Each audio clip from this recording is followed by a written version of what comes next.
Ladies and gentlemen, I am the Honourable and Esteemed Buff Bin Stuffed, and I would like to make an announcement to each and every one of you and tell the rest of the YouTube community something that if they don't know, they need to know right now. Go back 1 year ago, look at a video I did, and it was John Moxley, Dean Ambrose reminds me of Steve Austin / can 2012 be the year of Ben Henderson? And this was in December of last year I did this video. Go back last year and look at a video about Daniel Bryan and what I said would probably happen with him. And now fast forward to this point. I think it's quite clear to myself, I think it's quite clear to you, and I think it's quite clear to the whole freaking world! Ladies and gentlemen, I am the Nostradamus of the YouTube MMA and wrestling community, and I wear that title with great pride. So I want to talk about something very briefly before I run out. Greg Jackson, very interesting character, very interesting person. A lot of people have mixed opinions on him, or actually no, let me switch that over. It seems to be a 60-40, 60% hate him, 40% are okay with him. Goodness me, sorry. So I wanted to know, why do people hate Greg Jackson? That's the topic of the video.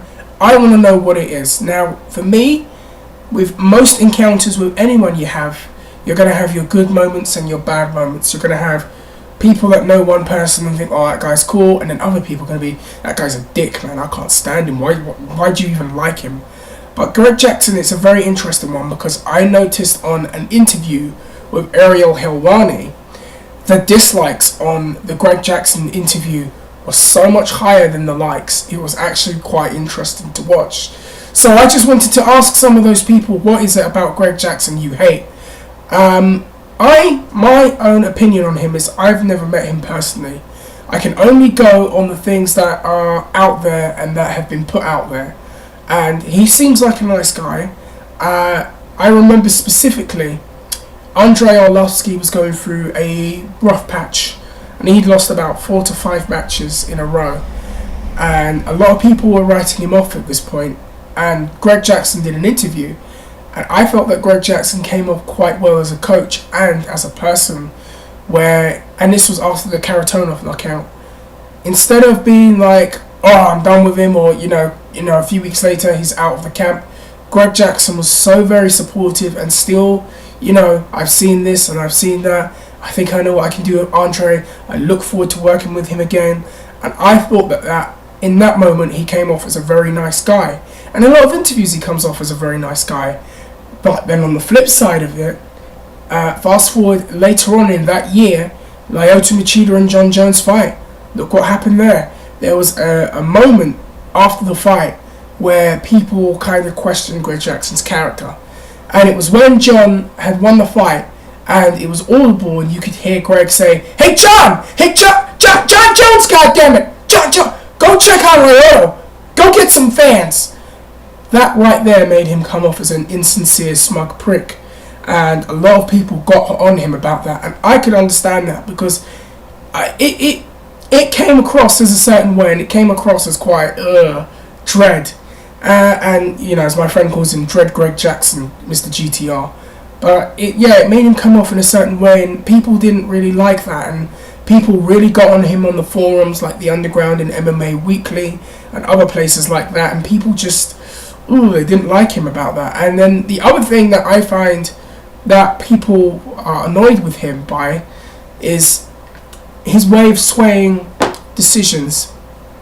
And what I mean by that is if you watch a Greg Jackson fighter, and I like a lot of fighters in his camp, but if you watch guys in his camp and you watch them fight, Greg Jackson is a smart man in the fact that if you watch a fight, you will hear him running commentary out aloud during the fight to make it sound like his guy's winning.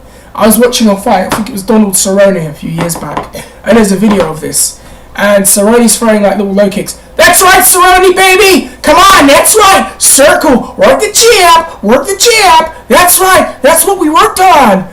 And it's like really irritating because it's kind of influencing the judge's decision, one could argue.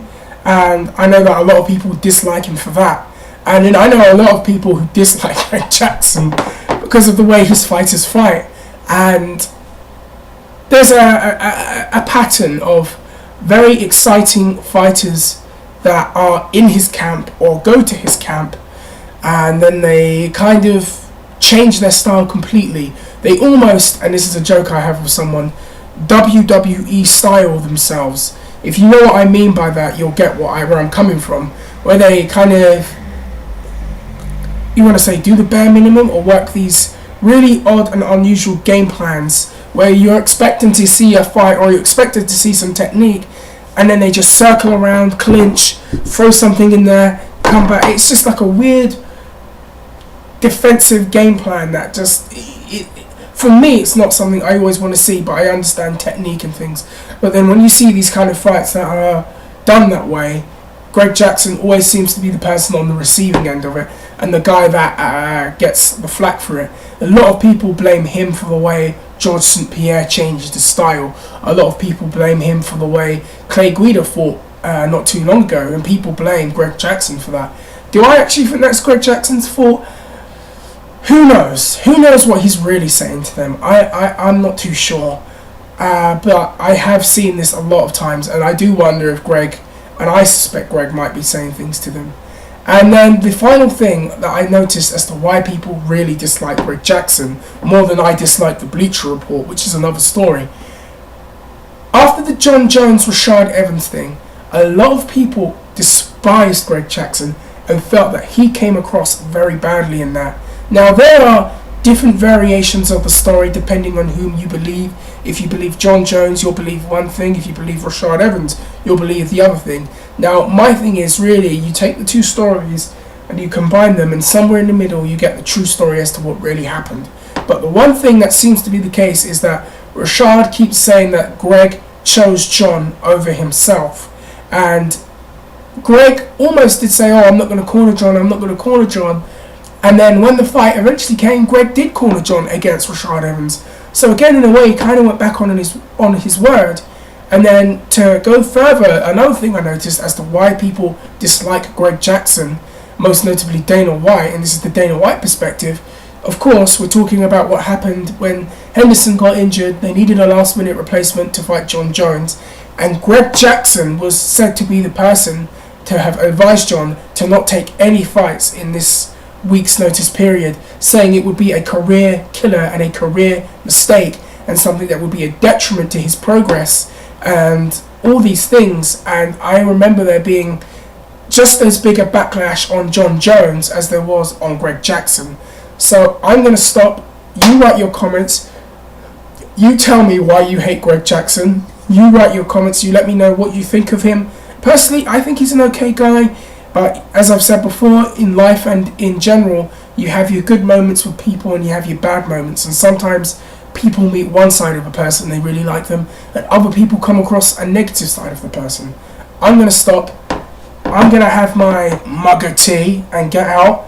You write your comments, and I will hopefully be back very soon. Take care.